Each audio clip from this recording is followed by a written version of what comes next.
यीशु मसीह में आप सबों की सलामती हो। और जितने दूर नज़दीक से आए हैं मैं आप सबों को खुशामदीद कहता हूँ चर्च ऑफ पेंटिकोस्ट में। किताब मुक़द्दस को खोलेंगे, यिर्मयाह नबी का सहीफ़ा, पहला बाब 4 आयत से 9 आयत तक। तब खुदावंद का कलाम मुझ पर नाजिल हुआ और उसने फरमाया इससे पेशतर कि मैंने तुझे बतन में खल्क किया, मैं तुझे जानता था और तेरी वलादत से पहले मैंने तुझे मखसूस किया और कौमों के लिए तुझे नबी ठहराया। तब मैंने कहा, हाय खुदावंद खुदा, देख मैं बोल नहीं सकता क्योंकि मैं तो बच्चा हूँ।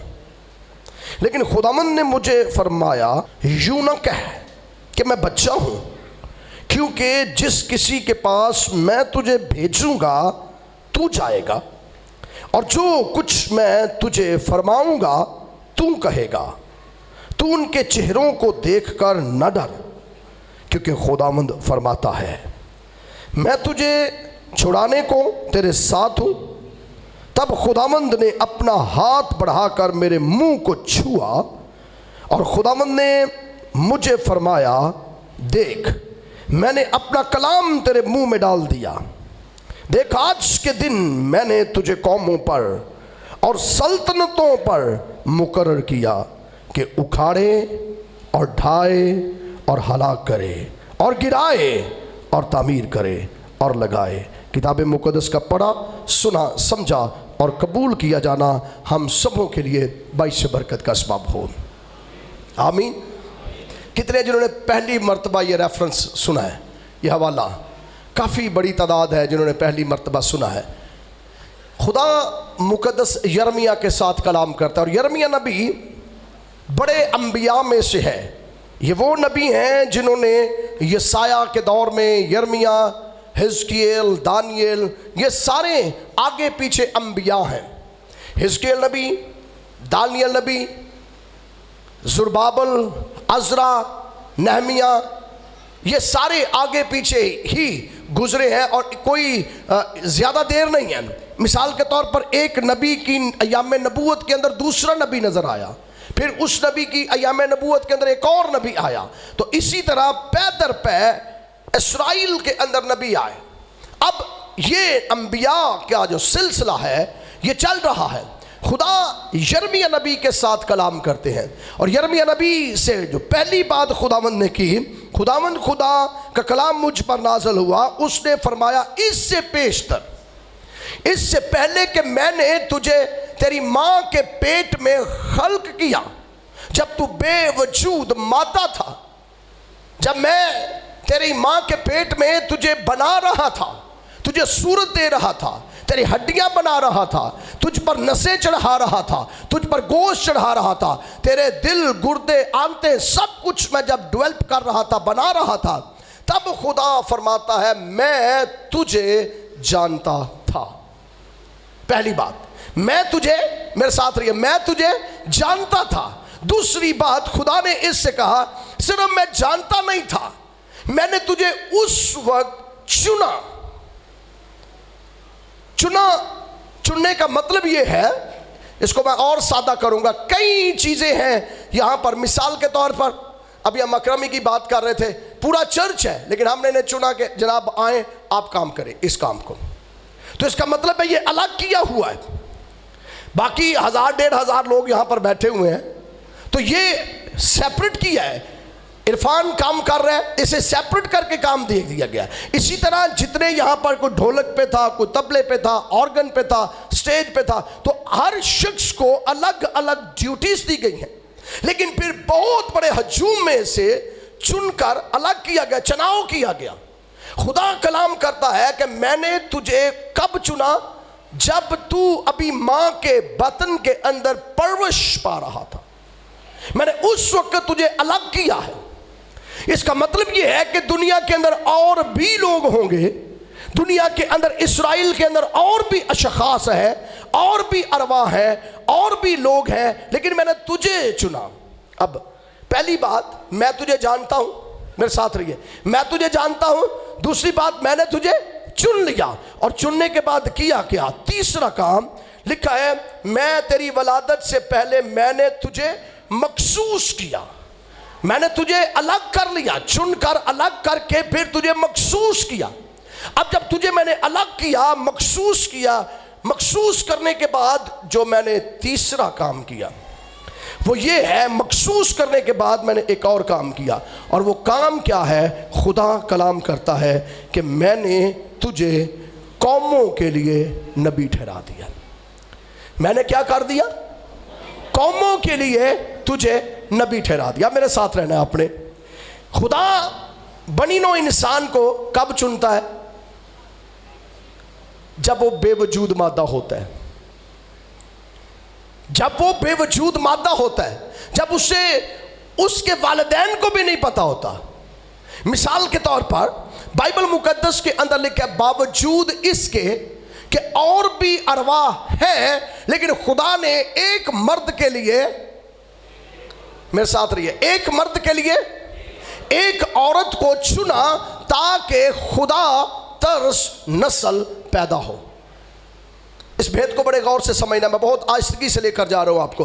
खुदा ने एक मर्द के लिए एक औरत को चुना ताकि उसके अंदर से खुदा तर्स नस्ल पैदा हो। इसका मतलब यह है कि अभी मर्द भी और औरत भी, उन दोनों का मिलाप नहीं हुआ।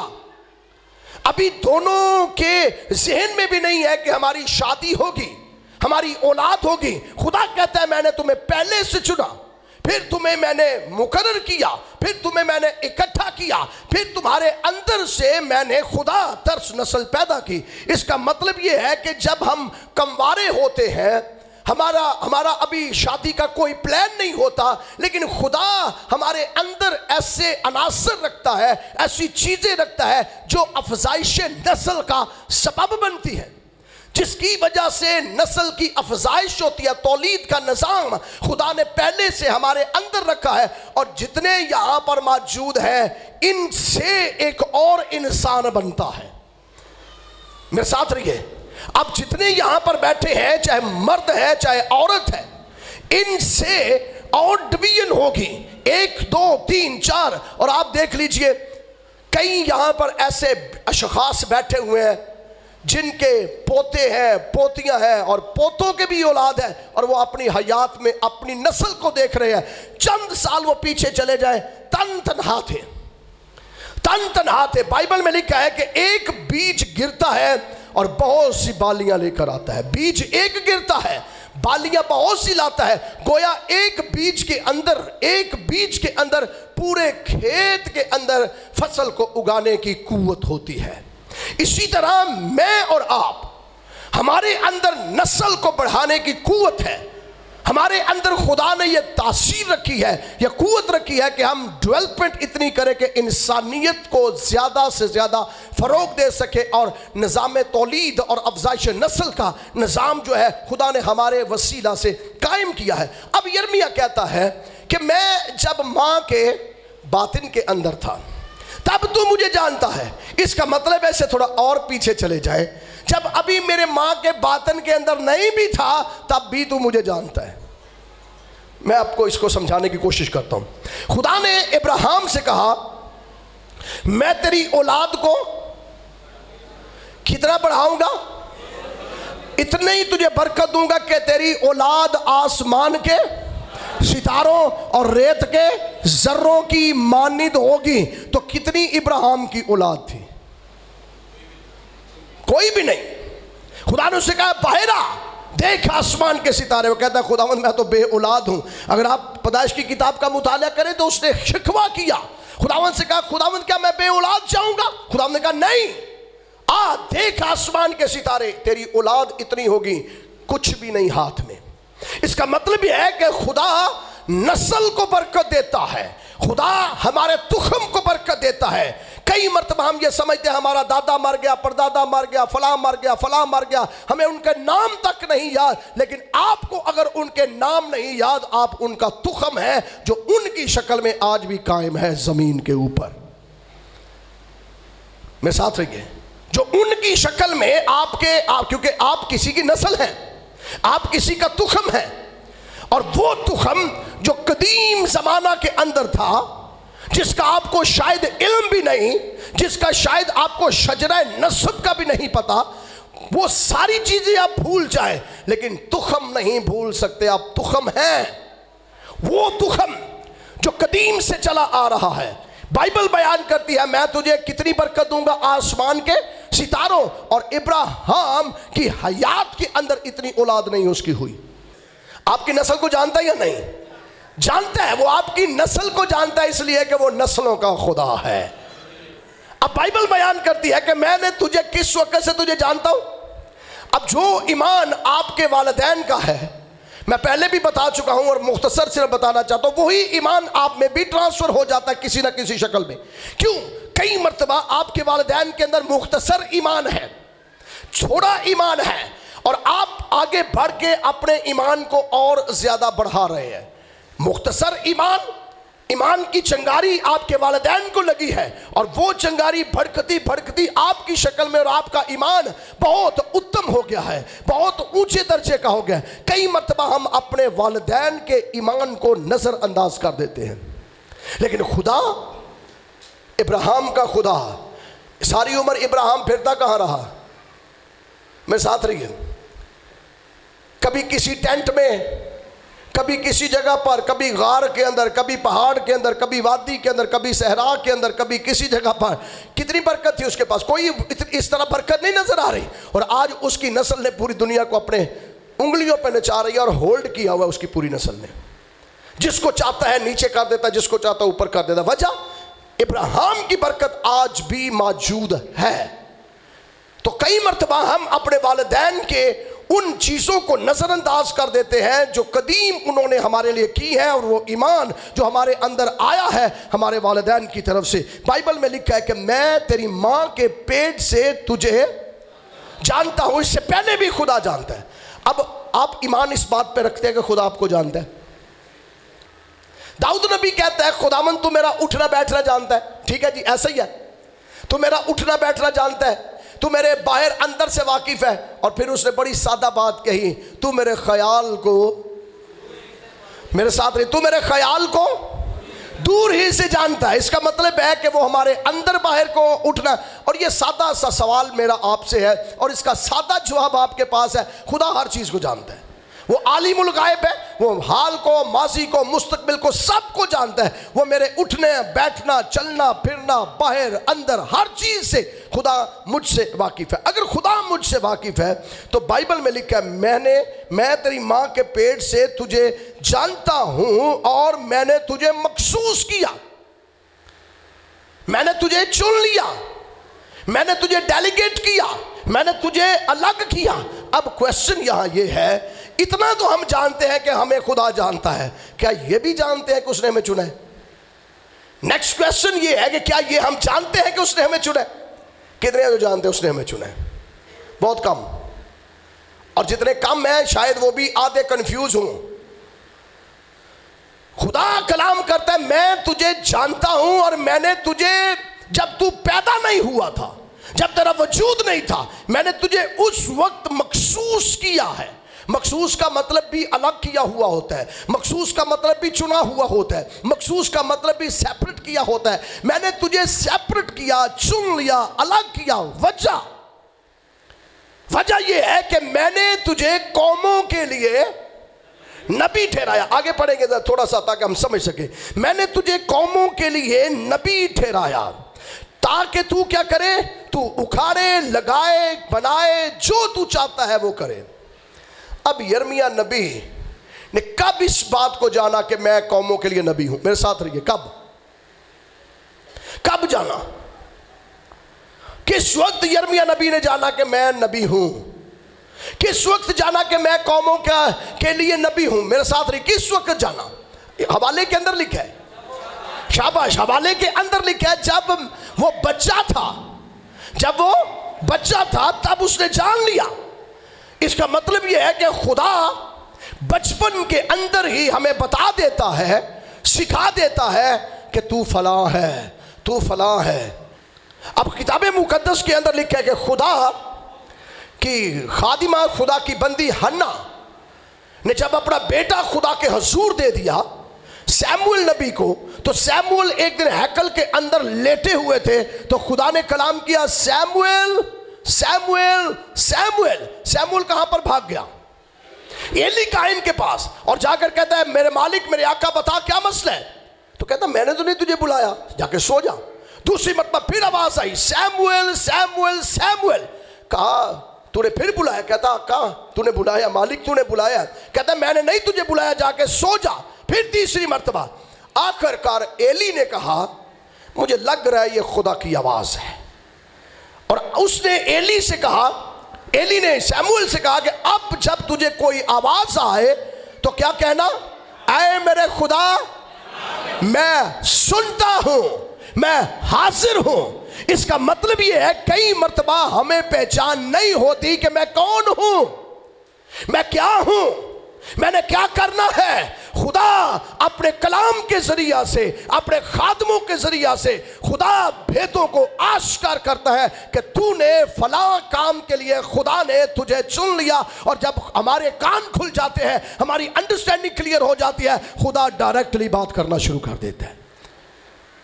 उतनी देर तक खुदा ने अगली स्टेटमेंट दी नहीं, कहा सैमुएल सैमुएल सैमुएल।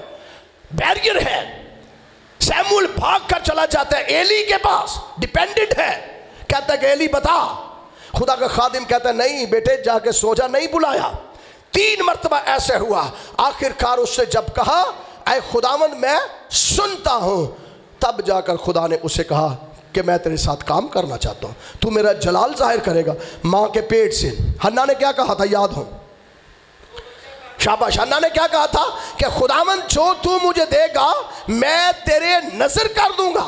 इसका मतलब है कि मां ने पहले से अपनी जुबान से उसको उड़ेन किया हुआ था, अपनी जुबान से उसे मखसूस किया हुआ था, अपनी जुबान से उसे चुना हुआ था। और खुदा ने आसमान पर से बरकत को नाज़िल किया। ये वही एली है जो कुछ साल पहले हन्ना से कहता था कि तू खबीस औरत है, नशे के अंदर है। आज वही उसके हाथों से औलाद लेकर कहता है कि अब वो तुझे कहे तो कहना मैं सुनता हूं। वही काहिन है, वही काहिन जो कहता है कि तू तो मैं के नशा के अंदर है। वही काहिन जो कहता है मौसम बहार में इन्हीं दिनों में तेरी खुदा मुराद पूरी करेगा। वही काहिन अब कह रहा है खुदा तेरे साथ कलाम करना चाहता है। इसका मतलब यह है कि अगर कोई शख्स खुदा के लिए चुना जाता है तो चर्च के अंदर कहानत जो है, काहिन जो है, कलाम के जरिया से पर्दे को उठा सकता है। और फिर अगर खुदा ने आपको काम के लिए चुना है तो खुदावंद का कलाम मुकद्दस दाऊद के जरिया से भी नाज़िल हुआ। मुकद्दस दाऊद को भाइयों ने रद्द किया हुआ था, याद कर सकते हैं। मुकद्दस दाऊद को बाप ने भी रद्द किया हुआ था, भाइयों ने रद्द किया था, बाप ने भी रद्द किया था। अगर मैं इसको बाइबल में से आपको समझाता हूं क्यों रद्द किया था, किस तरीके से रद्द किया था। बाइबल बताती है कि रद्द इसलिए किया, जिस दिन सैमुअल नबी आया, यही सैमुअल जो बच्चा था, जिस दिन सैमुअल नबी बड़ा हुआ और गया किसी और को जाकर बताने के यहाँ कोई मर्द खुदा है, तो बाइबल में लिखा है वो उसने जाकर यसी से कहा, यसी अगर अपने बच्चों को तो बुला। तो यसी ने क्या किया, बड़े को, फिर उससे छोटे, फिर उससे छोटे, फिर उससे छोटे, फिर उससे छोटे। जब खुदावंद के बंदा सैमुअल ने देखा कि ये तो बड़े बड़े कदावर हैं, बड़े बड़े लोग हैं, तो खुदावंद के कलाम सैमुअल पर नाज़िल हुआ, सैमुअल इनमें से एक भी नहीं है। बाप से पूछा तेरा को और बेटा नहीं है? बाप ने कहा है, पर वो भेड़ बकरियां चराने गया, मैंने समझा नहीं कि तुझे दूं, तेरे सामने लाऊं। रद्द ही किया ना, नजरअंदाज कर दिया। इस काबिल ही नहीं समझा, इस काबिल नहीं समझा दाऊद को कि उसे खुदा के खादम के सामने पेश किया जाए। और चूंकि सैमुअल ने कहा ठीक है, नहीं लाता तो फिर मैं बैठा हुआ वहां। सैमुअल बैठ गए, सैमुअल नबी बैठ के और कहा मैं इंतजार करूंगा। बुलाया दूर से, दाऊद को दूर से बुलाया, चरवाहा है। जब वो आया तो किताब मुकद्दस के अंदर लिखा है खुदावंद ने सैमुअल से कहा यही है वो। सैमुअल ने ऑयल लिया, तेल लिया और उसके सर पर उंडेला और क्या कहा, याद कर सकते हैं कि ये इस्राएल का बादशाह होगा। कोई अकल ही नहीं किसी से, किसी को समझ ही नहीं आ रही। और फिर खुदा ने अपने खादम के मुंह से एक स्टेटमेंट निकलवाई, खुदा चेहरों पर नजर नहीं करता। खुदा चेहरों पर नजर नहीं करता। ये जंगजू थे, ये सब कुछ करने वाले थे, लेकिन जिस दिन जाति जूलियत के साथ मुकाबला करना था तो ये सारे बुज़दिल बने हुए थे, सारे बुज़दिल, सारे छिपे हुए थे। तो इस शख्स ने सबसे पहले फ्रंट पे जाके कहा कि मैं इसका मुकाबला करूंगा। जब साउल ने इसे बुलाया तो इसने पता क्या कहा साउल से कहा, जब मैं अपने बाप की भेड़ बकरियां चराता था तो अगर कोई शेर आ जाए, भेड़िया आ जाए, खूनखार दरिंदा आ जाए तो मैं उनके मुंह के अंदर से बकरी का बच्चा निकाल के ले आता था। मैं उनके मुंह के अंदर से निकाल के ले आता था। इसका मतलब यह है नाडर शख्स था, बुज़दिल नहीं था। कहता मैं उसके मुंह के अंदर से, शेरों के मुंह के अंदर से निकाल लेता था। जाति जूलियत तो कुत्ते की मानद भी नहीं है, तो मैं तो इस शेरों के मुंह के अंदर से निकाल के ले आया। इसका मतलब यह है कि अभी दाऊद को भी नहीं पता मैं कौन हूं, अभी यसी को नहीं पता, अभी यसी के बेटों को नहीं पता, लेकिन खुदा को पता है कि दाऊद कौन है। मूसा की बाबत बयान किया जाता है, बाइबल में लिखा है जब खुदा ने मूसा को चुना तो मूसा की बाबत लिखा है कि खुदा ने मूसा को चुना और चुनने के बाद खुदा ने उसे फिरौन के महल के अंदर भेज दिया। कितने साल वो महल के अंदर रहा, याद कर सकते हैं? 40 साल मूसा को पता था मैं कौन हूं। मरियम को पता था कि मैं इसको पानी की टोकरी, मैंने इसे राल के साथ सरकंडों की टोकरी के अंदर रख के नील के अंदर बहा दिया। कौन है ये तो हमारा भाई है, सिर्फ इतना पता। हारून को पता है हमारा भाई है, मूसा की मां को पता है मेरा बेटा है, फिरौन की बहन को पता है मेरा बेटा है, फिरौन को पता है कि मेरी बहन का मुतनब्बा बेटा है, लेकिन खुदा को पता है ये कौन है। खुदा को पता है ये कौन है। जब 40 साल पूरे हो गए तो 40 साल के बाद खुदा ने उसे वहां से निकाला, बियाबान के अंदर भेज दिया।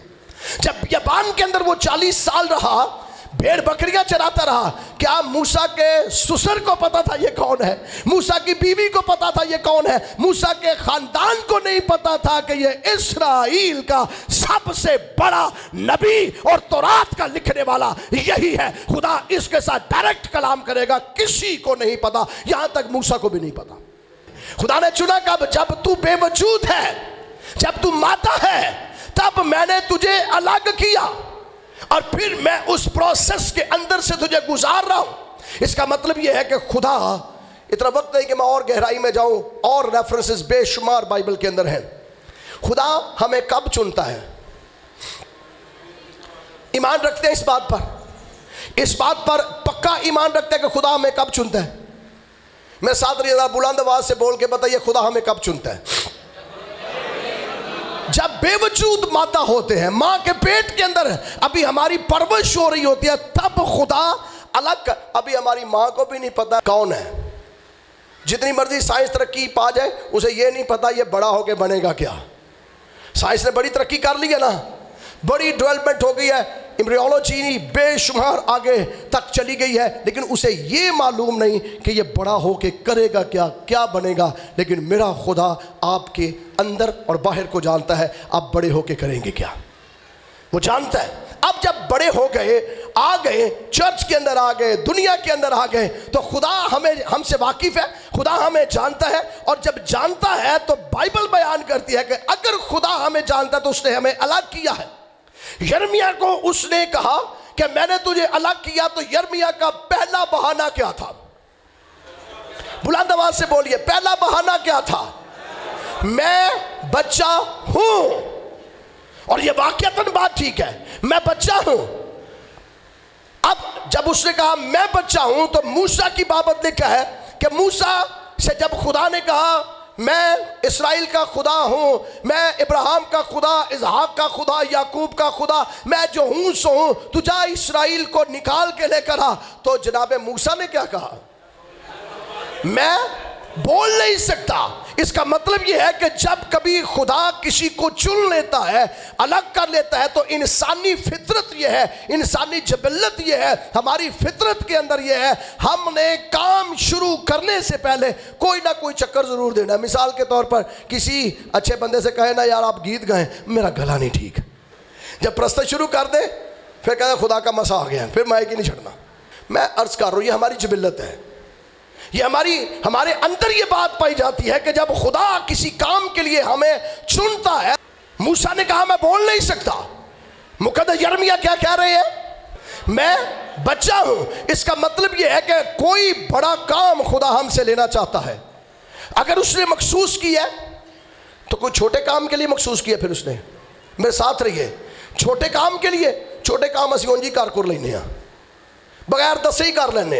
लेकिन खुदा ने इस चर्च के अंदर, कलीसिया के अंदर बहुत से लोगों को बिल्कुल सेपरेट किया, बिल्कुल अलग किया, चुना है बहुत से लोगों में से, ताकि वो बड़े काम कर सके। क्योंकि हमारा खुदा मुहीब है, बड़ा है, और वो बड़े बड़े काम करदा तक करवांदा भी है। बड़ा बड़े काम देगा, बड़ा बड़े काम के लिए मखसूस करेगा, बड़ा बड़े प्रोजेक्ट्स के लिए मखसूस करेगा। आप जितने यहाँ पर बैठे हैं किसी छोटे काम के लिए नहीं बैठे हुए। कोई आपका मिशन छोटा नहीं है, आपका काम छोटा नहीं है। हाँ, हमारा कबीला छोटा हो सकता है, हमारा खानदान छोटा हो सकता है, हमारी नस्ल के अंदर लोग गरीब हो सकते हैं, ये सारी सानवी बातें हैं। और बाइबल में लिखा है जब खुदा ने नबियों को बुलाया, मिसाल के तौर पर जब अलीशा के साथ खुदा ने कलाम किया, एलिया के साथ कलाम किया, तो अलीशा के साथ जब स्पेशली खुदा ने कलाम किया, कहा कि तू मेरे काम के लिए आ, तो अलीशा बैल चला रहा है और कह रहा है खुदा मैं तो सबसे छोटा हूँ। शमसून के साथ खुदा ने कलाम किया, मैं छोटा हूं। इफ्ता जलाती के साथ कलाम किया तो उसने कहा जी खुदावंद मैं तो खानदानी छोटा है, मैं तो फाशा की औलाद हूं, मैं क्या करूंगा। बदकार की औलाद हूं, मैं तो प्रोस्टिट्यूट की औलाद हूं, मैं क्या करूंगा। तो इसका मतलब यह है कि हमारे बहाने बेशुमार हैं। अमूस के साथ कलाम किया खुदा ने, क्या तू मेरा काम कर, मैंने चुना है, तुझे पहचान करवा रहा हूं। तो लिखा है वो अंजीर बटोर रहा था। अंजीर बटोरने का मतलब यह नहायत गरीब आदमी, नहायत गरीब आदमी। क्योंकि बाइबल में लिखा है कि तुमने क्या करना है, तुमने अपनी सारी फसल काटनी नहीं है, सारी फसल को लेकर नहीं जाना, बल्कि फसल को छोड़ना है ताकि वो नीचे गिरे और गरीब गुरबा आए और उसे उठाए और खा पी ले। तो अमूस नबी तो यही किया करते, अंजीर बटोरा करते थे, टोकरियां भरकर। वो जो अंजीर होते थे साफ एक तरफ रख देते थे, खराब एक तरफ रख देते थे। साफ अंजीर से वो छोटा सा बिजनेस कर लेते थे। खुदा ने कहा अमूस मैंने तेरे साथ कलाम किया, मैं बड़ा काम तुझसे लेना चाहता हूँ। खुदा ने उससे चुना। इसका मतलब यह है कि हमारे खानदान पर खुदा नजर नहीं करता, हमारे स्टेटस पर खुदा नजर नहीं करता। खुदा हमारे नस्ल पर इस तौर पर नजर नहीं करता कि कितने गरीब हैं।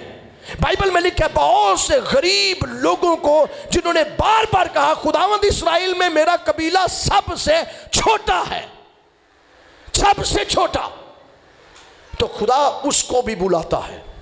आप में से बहुत से ऐसे हैं जिनको खुदा ने चुना हुआ है। चुनने का यह मकसद हरगिज नहीं है कि आप गरीब हैं तो आपको चुना नहीं है।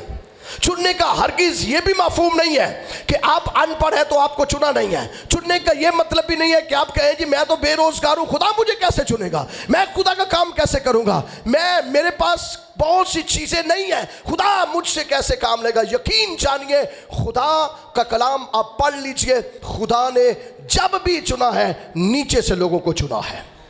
खुदा ने जब भी चुना है रद्द किए हुए लोगों को। इसका मतलब यह नहीं है कि जब भी चुनने का मतलब यह नहीं है वो रद्द किए हुए हैं, लोगों की ठोकरों से गुजर रहे हैं, लोगों के मसाइल को देख रहे हैं, क्योंकि उनके पर्सनल मसाइल है, उनके ज़ाती मसाइल है, और उन मसाइल से खुदा वाकिफ़ है। उनकी गुर्बत से वाकिफ़ है, उनकी बेरोज़गारी से वाकिफ़ है, उनकी मुसीबतों से वाकिफ़ है, उनके दुखों से वाकिफ़ है, लेकिन खुदा वहाँ से गुजार रहा है। मुकद्दस यूसुफ को देख लीजिए, मुकद्दस यूसुफ को ख्वाब आई, बचपन से खुदा ने कलाम किया, ख्वाबों को देखने वाला, उसका भाई कह रहा है ख्वाबों को देखने वाला, टाउट कर रहे हैं, लेकिन बाइबल बताती है खुदा ने उसको प्रोसीजर के अंदर से गुजारा। पहले भाइयों ने उसे मारा, मारने के बाद कहा कि वो उसे घर से निकाल दिया, घर से निकालने के बाद उसे कुएं में डाल दिया, कुएं में डालने के बाद उसे 44 के मुलाजमों के आगे बेच दिया, और वहां से बेचने के बाद वो मिस्र के अंदर 44 के घर में बतौर मुलाजिम रहा, और मुलाजमत के बाद वहीं से वो कैद के अंदर चला गया। कैद तक उसने बर्दाश्त की। खुदा ने पहले दिन से उसे चुना था, लेकिन एक सिलसिले के अंदर से खुदा गुजार रहा है, और वो ये कहे मेरे भाई मेरे साथ सलूक ठीक नहीं करते, खुदा मुझसे प्यार नहीं करता। मेरा बाप मुझे देखने के लिए तरस रहा है, खुदा मुझसे प्यार नहीं करता। वो ये कहे कि मैं कुएं के अंदर मौत और जिंदगी की कश्मकश में हूं, खुदा मुझे भूल गया, खुदा मुझे प्यार नहीं करता। वो ये कहे कि मुझे मिस्र के अंदर बेच दिया गया, खुदा मुझे प्यार नहीं करता। मैं 44 के घर में मुलाजमत कर रहा हूं, खुदा मुझे प्यार नहीं करता। मैं 44 के घर के अंदर से सीधा जेल के अंदर चला गया हूं, खुदा मुझे प्यार नहीं करता। लेकिन यकीन जान लीजिए, खुदा ने उसे 44 के घर से अगर जेल के अंदर रखा तो जेल से सीधा निकाल कर उस जगह पर ले गया जहां मिस्र का बादशाह बैठता था और दूसरे दर्जे का बादशाह बना दिया। खुदा प्यार करता है लेकिन प्रोसीजर के अंदर से गुजारता है। वो गुजारता है मसाइल के अंदर से, मुश्किलों के अंदर से, मुसीबतों के अंदर से। दाऊद को कहा बचपन के अंदर, तू बादशाह है, तू बादशाह है। किसी ने बादशाह बनने दिया? भाइयों ने कहा निकल यहां से, चल। बाप ने कहा नहीं नहीं नहीं, इसको ठीक नहीं है, ये इसे रहने दो। भाइयों ने कहा, जब वो जंग को देखने के लिए गया जाति जूलियत की, तो भाइयों ने कहा निकल यहां से। वो यहां से घुसता, फिर देखता, दूसरा भाई पकड़ के कहता चल यहां से, तू शरारती है, तेरे दिल के अंदर शरारती आ रही है, निकल जा, चल घर, सीधा घर चल। मारते हैं उसे कहता निकल जा यहां से, रद्द कर देते हैं। तो जब उसने जाति जूलियत को मार लिया तो बादशाह बन गया? नहीं, साउल तलवार लेकर उसके पीछे लग जाता है। एक दिन तो वो, बाइबल में लिखा है, अपनी जान बचाने के लिए अपनी दाढ़ी पर अपनी रालें फेंकना शुरू हो गया, पागलों की हरकतें। शहर से बाहर निकल गया, शोधों के साथ रहना शुरू हो गया, वादियों के अंदर जहां बदमाश लोग रहते हैं, जहां करप्ट लोग रहते हैं, उनकी अमाजगाहों के अंदर जाके वो पागलों जैसी हरकतें कर रहा है। दाढ़ी के ऊपर तिनके लगे हुए हैं, राले फेंक रहा है, बुरा हाल दाऊद का। ये इस्राएल का बादशाह है? चुना कब खुदा ने? देखे उसकी पहचान कब खुदा ने करवाई? जब वो छोटा बच्चा था, 12 साल का गालिबन होगा। पहचान तब से करवा दी, तू बड़ा काम करेगा, तू बादशाह है। अब वो ज़ईफ होने वाला है, बूढ़ा होने वाला है, अभी तक सल्तनत ही नहीं मिल रही। इतना खुदा ने खबार किया। मूसा को कहा कि तू मेरी कौम को मिस्र से निकालेगा, कब निकाल के लाया? 40 साल तक उसे मिस्र के अंदर रखा, 40 साल तक उसे बियाबान के अंदर धक्के खाए, 40 साल, और फिर मजीद 40 साल और बियाबान में रखा और उन मुश्किलों के अंदर से, मुसीबतों के अंदर से गुजारा, ताकि खुदा के मंसूबे को पाया तकमील तक पहुंचाए। खुदा चाहता है हम डिस्करेज ना हो। बहाने तो हमारी जात के अंदर है, बहाने हमारे साथ चलेंगे, लेकिन खुदा मुश्किलों के अंदर से खुद निकालता है। खुदा छोड़ देता है, जा बेटे सीख, जा बेटे सीख, जा बेटे सीख। लेकिन वो टाइम होता है कि डिस्करेजमेंट हमारी, वो टाइम होता है कि जब हम खुदा के साथ कमिटेड हैं, वो टाइम होता है जब आप अपने चुनाव के साथ मुत्तफिक हो जाते हैं, मखसूस अपने चुनाव के साथ रहते हैं, अपने उस चुनाव को समझ लेते हैं कि खुदावंद मेरा ये काम है, मैं रहूंगा, मैं लगा रहूंगा, मैं चिपटा रहूंगा, मैं नहीं छोड़ूंगा। मुश्किलें ये हमारे मिशन को, हमारे चुनाव को ख़त्म नहीं कर सकती। जो इनमें से पीछे हट जाता है, रद्द कर दिया जाता है। खुदा मुश्किलों से गुजारता है। अब यिर्मयाह से खुदा ने कहा, तू कौमों के लिए नबी मैंने मखसूस किया बचपन में, ताकि तू उखाड़े, कायम करे, तामीर करे, और मैंने अपना कलाम तेरे मुंह में रख दिया, जो तू कहेगा वो ही होगा। तो उसने एक बात कही, खुदा के खादम ने, खुदा ने मूसा से कहा, इन लोगों के चेहरों को ना देख। तो बच्चा ना, इन लोगों के चेहरों को ना देख, और इनके चेहरों को देखकर डर भी ना, खौफ ना खा। और जिस दिन यशुआ को खुदा ने बुलाया तो पहली स्टेटमेंट यशुआ से कही, खौफ ना खा, बेदिल ना हो, हौसला रख, मजबूत हो जा, जहां जहां तू जाएगा मैं तेरे साथ जाऊंगा, जहां तेरे पांव का तलवा टिकेगा वो जगह मैं तुझे दे दूंगा। खुदा आज सुबह आपके साथ कलाम करता है। बेमकसदे आप नहीं हैं, बामकसद लोग हैं। आप बगैर चुनाव के नहीं हैं, चुने हुए लोग हैं। एक सवाल आखिरी में आपसे करूंगा और सबका हाँ में जवाब होगा। मुझे भी यकीन है, लेकिन फिर भी मेरा दिल करता है कि मैं इसको करूं ताकि मैं इस मैसेज को इख्तिताम तक पहुंचाऊं। कितने हैं जो यीशु के खून से धुले हैं? मुझे पता है सब, लेकिन ये मैंने वैसे कहा। सवाल ये है कि जो अगर उसके खून से धुले नहीं है तो कर क्या रहे हैं? तो फिर आए इसलिए है कि आप बर्रे के लहू से धुले हैं, और जो बर्रे के लहू से धुला है वो मखसूस किया गया है, वो अलग किया गया है, वो चुन लिया गया है, उसे सेपरेट कर लिया गया है। अगर आप सेपरेट हो चुके हैं, अलग हो चुके हैं, बचाए जा चुके हैं, छुड़ाए जा चुके हैं, तो खुदा ने आपकी जिंदगी के अंदर काम रखा हुआ है, मकसद रखा हुआ है, और वो काम ये है कि बहाने छोड़ दें और अपने चुनावों को पहचाने। मैं किस लिए चुना गया हूं, मैं किस लिए चुना गया हूं? अपने चुनाव को पहचान लीजिए, अपनी मखसूसियत को पहचान लीजिए, किस काम के लिए खुदा ने मुझे मखसूस किया है। और जिस दिन आप इसको पहचान लेंगे, बड़े बड़े काम खुदा आपके वसीला से करना शुरू कर देगा। कहा सैमुएल सैमुएल, सैमुएल भाग भाग के कहाँ जाता था? कई मर्तबा हम भी फोकस कहीं और कर लेते हैं। हमें बुला कौन रहा होता है? जिसने हमें चुना, जिसने हमें बुलाया। हम भागते हैं इधर उधर, एली कायन की तरफ भाग रहे हैं, बड़े बड़े लोगों की तरफ भाग रहे हैं, बड़े बड़े स्टेटस वालों की तरफ भाग रहे हैं। खुदा हमें बुला रहे हैं, हम उस तरफ भाग रहे हैं। खुदा कह रहा है मैंने तुझे चुना, हम कह रहे हैं जरूरत नहीं है बताने की। खुदा कह रहा है मैंने तुझे मखसूस किया, हम इधर उधर जा रहे हैं कि शायद हम ये कर ले, शायद हम ये कर ले, शायद हम ये कर ले, शायद हम ये कर ले। एली कायन के पास बार बार सैमुएल जा रहा है, लेकिन एली कायन ने मजबूर होकर कहा खुदा तुझे पुकार रहा है, तुझसे काम लेना चाहता है, मुझसे नहीं। क्योंकि खुदा बोलना बंद हो गया था। खुदा एली कायन से अपने ताल्लुक को उसने खत्म कर